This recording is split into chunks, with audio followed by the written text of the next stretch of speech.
the sands of time. When we look back at ancient Egypt, we are immediately captivated by its visual legacy. We see the great pyramids of Giza piercing the sky like man-made mountains. We see the golden burial mask of Tutankhamun, the intricate hieroglyphs carved deeply into temple walls, and the towering statues of pharaohs who have been sleeping in the dust for thousands of years. But these monuments, as breathtaking as they are only the physical shell of a civilization. To truly understand the ancient Egyptians, we must look beyond the stone and the gold. We must listen to their voices. We must dive into their stories. For the people of the Nile, the world was a delicate balance between order and chaos. They lived in a narrow strip of green, fertile land, surrounded on all sides by the harsh, unforgiving, and infinite desert. This stark contrast shaped their entire worldview. Their gods were not distant, abstract concepts. They were the sun that baked the earth, the river that brought life, the wind that moved their ships, and the darkness that claimed the night. Today, we are going to explore three of the most foundational, beautiful, and profound myths of ancient Egypt. These are not just tales of magic and monsters. They are the ancient blueprints of how a remarkable civilization understood the universe, the cycle of life, and the eternal struggle to maintain harmony. Let us travel back thousands of years. Chapter 1: The Tears of Atum, the Myth of Creation. Imagine a time, before the pyramids, before the Nile River, before the sky, the earth, and the stars. According to Egyptian cosmology, in the very beginning there was nothing but an infinite, dark, and silent ocean of chaotic waters. This boundless abyss was called the Nun. There was no sound, no light, and no direction, just the endless, swirling depths. For an eternity, this silence reigned, but the universe holds an inherent desire to exist. Deep within the dark waters of the Nun, a powerful force began to stir. It was a spark of divine consciousness. Slowly, from the depths of the primordial ocean, a single mound of earth rose to the surface, breaking the waters of chaos. This first piece of solid land was called the Benben, and standing upon this primordial hill was the Creator God. He willed himself into existence out of the dark water. His name was Atum, who would later merge with the sun god to become Atum-Ra. Atum was magnificent, powerful, and complete.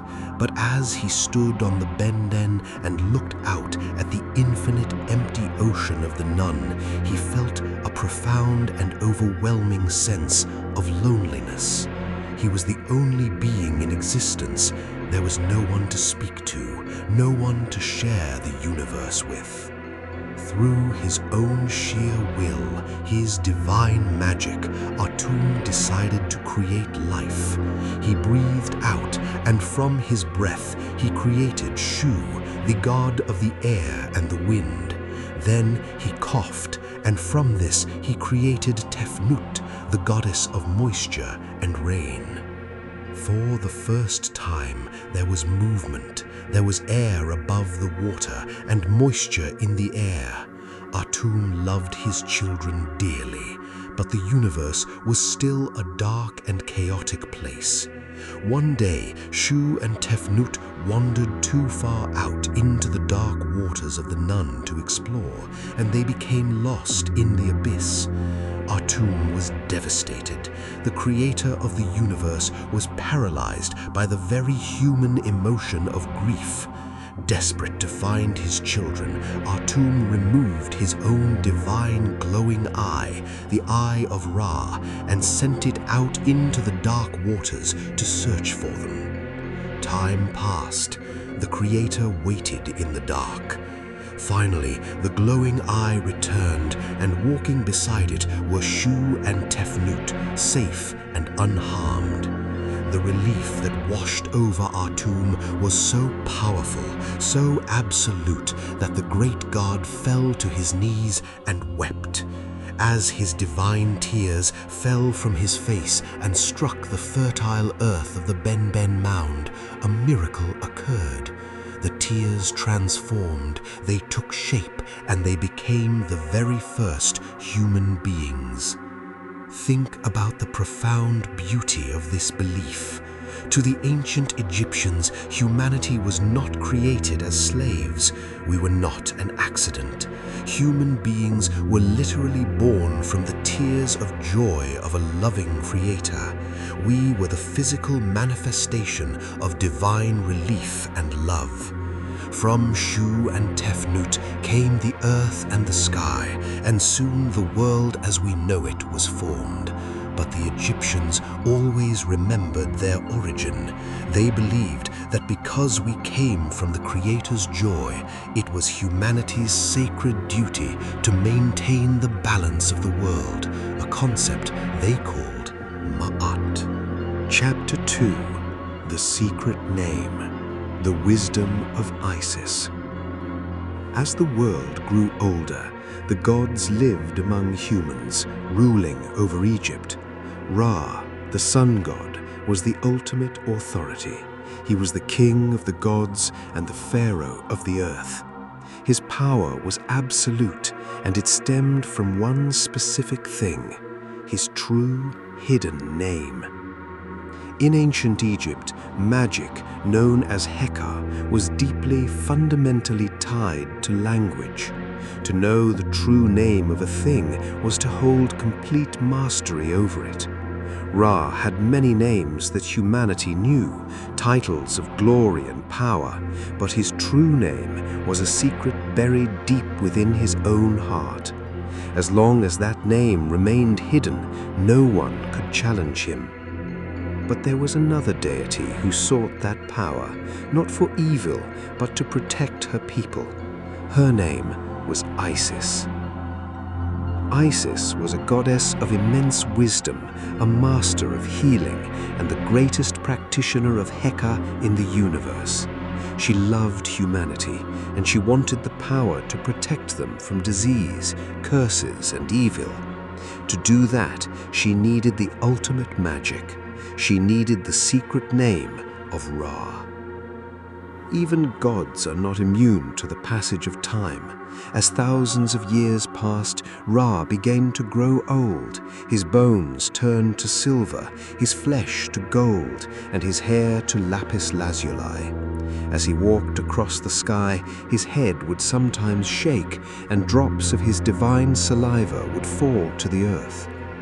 Isis saw an opportunity.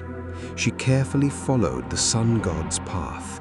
She gathered the dust that had been moistened by Ra's divine saliva. Using her incredible magic, she kneaded the clay and shaped it into a venomous serpent. She did not create it from nothing, she created it from Ra himself. Isis placed the magical snake on the path that Ra walked every day to inspect his kingdom. When the aging sun god passed by, the invisible serpent struck. It bit him deeply, injecting a magical burning venom into his bloodstream. Ra cried out in absolute agony. The pain was unlike anything he had ever felt. His light flickered. The other gods rushed to his side, terrified. Ra spoke to them, his voice trembling. "Something has stung me," he said. "My heart is on fire, my flesh is shivering. It is not fire, yet I burn. It is not water, yet I freeze." Because the snake was created from Ra's own essence, his own magic could not cure him. The greatest healers among the gods tried to extract the venom, but they all failed. The king of the gods was dying. Then Isis stepped forward. She looked at the suffering creator and spoke softly. "Tell me your true name, Divine Father, for a person is only cured when called by their true name." Ra tried to avoid it. He recited his glorious titles. "I am the maker of heaven and earth. I am the one who opens his eyes and there is light. I am Khepri in the morning, Ra at noon, and Atum in the evening." But Isis shook her head. "Your true name is not among those. Tell it to me, and the poison will be driven out." The pain became unbearable. Ra realized he had no choice. He sent the other gods away so they could not hear. In the quietness, Ra transferred his hidden name directly from his heart into the heart of Isis. The moment she received the name, Isis gained absolute magical supremacy. She spoke the spell of healing. "Depart, poison, come forth from Ra." Instantly, the venom vanished and the sun god was healed. But the hierarchy of the universe had shifted. Isis now possessed the ultimate power. She used this power not to conquer, but to become the great protector of Egypt, the mother of magic, whose spells could cure any illness and protect any soul. It was a story that showed the Egyptians that wisdom and magic could outsmart even the greatest of powers. Chapter 3: The Eternal Battle. The Solar Bark. For the ancient Egyptians, the most important event in the universe happened every single day: the rising and setting of the sun. To a modern mind, the sun is a star, a sphere of gas. But to the people of the Nile, the sun was a magnificent golden boat, the solar bark called the Manjet. Every morning, Ra, the sun god, stepped onto this boat and sailed across the blue river of the sky. During the daylight hours, the journey was peaceful. Ra stood on the deck, surrounded by other gods, showering the world beneath them with life, warmth, and light. The crops grew, the people thrived, and the universe was in perfect harmony. But then, evening would come. The sky would turn the color of fire, and the sun would sink below the western horizon. The boat did not simply disappear. When the sun set, the solar bark changed its name to the Mesketet, the boat of the night. The Duat was a terrifying, perilous place. It was a realm of shadows, divided into 12 gates, representing the 12 hours of the night. As the boat sailed through this dark underground river, it brought a brief moment of light and comfort to the souls of the dead who dwelt there. But the night journey was not a peaceful cruise, it was a war. Waiting for them in the deepest, darkest depths of the Duat was Apophis. Apophis was not a god. He was the physical embodiment of Isfet, pure, unadulterated chaos, destruction, and nothingness. He was depicted as a colossal, terrifying serpent, so massive that the coils of his body could wrap around the world. Apophis hated the light. His only desire, his only purpose was to swallow the solar bark, devour the sun god, and plunge the universe back into the eternal eternal dark waters of the noon forever. Applause. Every single night, an epic cosmic battle took place beneath the underworld.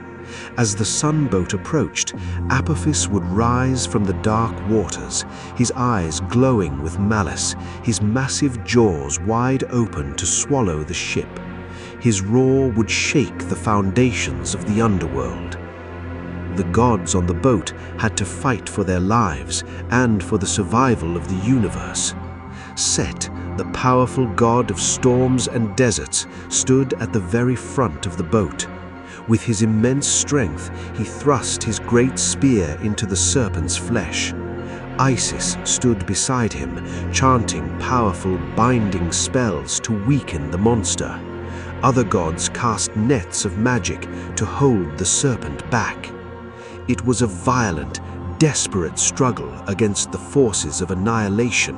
The fate of the entire world hung in the balance every single night.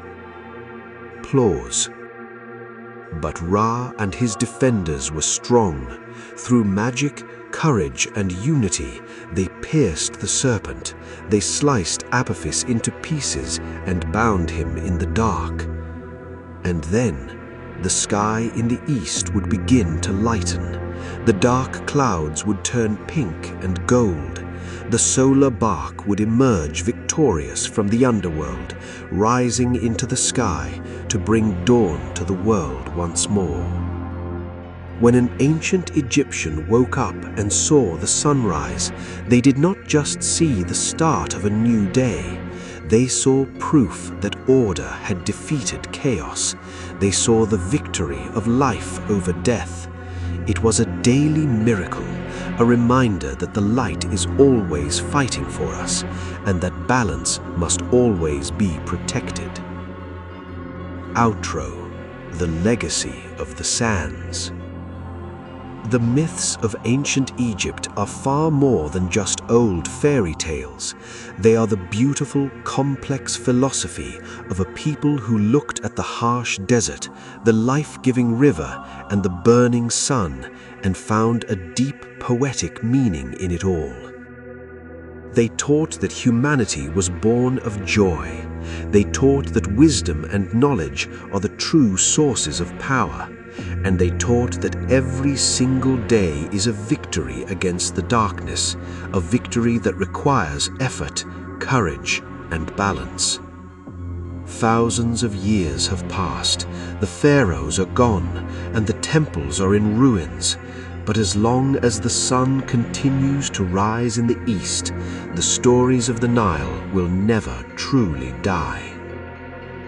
Thank you for joining us on this journey through the sands of time. If you found yourself captivated by the magic of ancient Egypt, please like this video, leave a comment about your favorite